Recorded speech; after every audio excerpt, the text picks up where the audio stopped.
मध्य प्रदेश की बीते सप्ताह की वो खबरें जो आपके लिए जानना है ज़रूरी। हमें कमेंट करके बताएं कि आप मध्य प्रदेश के किस जिले से इस वीडियो को देख रहे हैं। तो चलिए शुरू करते हैं। जबलपुर में बने प्रदेश के सबसे लंबे 7 किलोमीटर के फ्लाईओवर का शुभारंभ हुआ।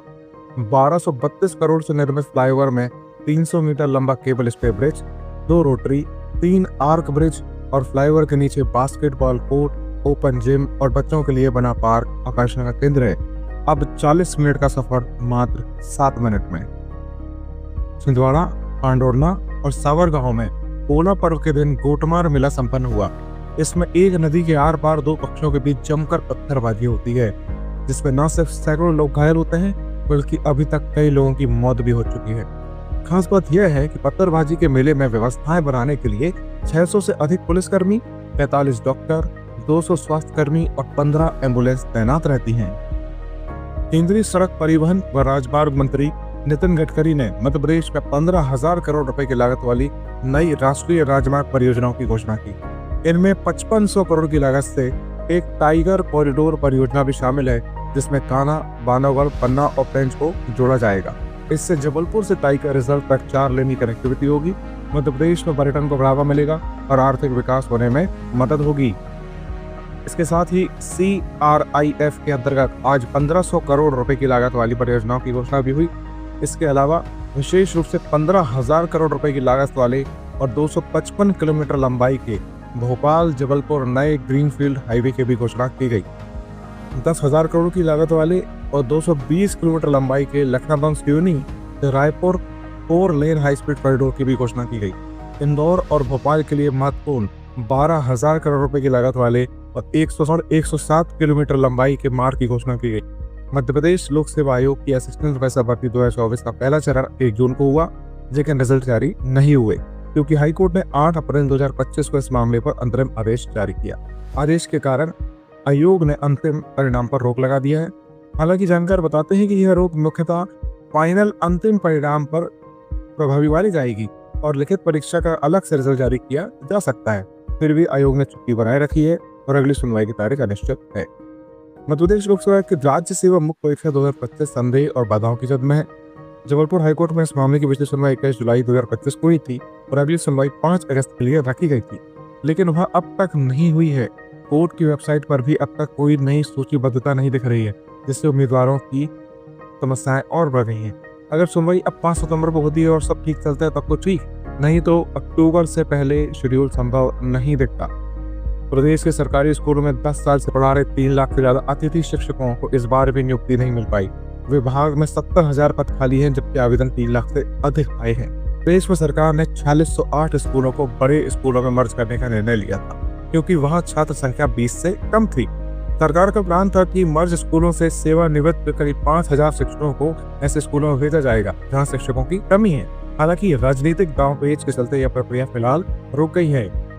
वहीं कटनी में आयोजित मध्य प्रदेश माइनिंग कॉन्क्लेव 2.0 में 56,414 करोड़ के MOU का आदान प्रदान किया गया। कॉन्क्लेव में देश भर के करीब 1500 निवेशक शामिल हुए। कार्यक्रम में CM डॉक्टर मोहन यादव ने विषय विशेषज्ञों और निवेशकों के साथ 1-to-1 चर्चा की। मध्य प्रदेश की धरती हीरे के साथ सोना भी उगलती है। यह देश का एक लौता ऐसा राज्य जहाँ हर तरह के खनिज उपलब्ध है। बीते सोमवार उज्जैन में महाकाल की राजसी सवारी में पहली बार हेलीकॉप्टर और 10 ड्रोन से पुष्प वर्षा की गई। भक्तों ने इसके लिए करीब 11 कुंटल से अधिक गुलाब एकत्रित किए थे। पालकी में नगर भ्रमण के दौरान पुष्प वर्षा के साथ इंद्रदेव ने भी भोले बाबा का जलाभिषेक किया। भोपाल से 40 किलोमीटर दूर रायसेन के जंगलों में बनी चिकलौद कोठी भी अद्भुत है। भोपाल के नवाब हमीदुल्लाह ने 110 साल पहले इस कोठी को बनवाया था। कोठी की खास बात यह है कि इसमें 40 फीट लंबी सीढ़ी की रेलिंग सांभर के सींगों से बनी है। सिंहस्थ 2028 को ध्यान में रखकर अगले 3 वर्षों में पुलिस विभाग में 22,500 पदों पर भर्तियां की जाएंगी। ध्यान रहे, अब पुलिस की भर्तियों के लिए मध्य प्रदेश में पुलिस भर्ती बोर्ड का गठन भी किया जा रहा है।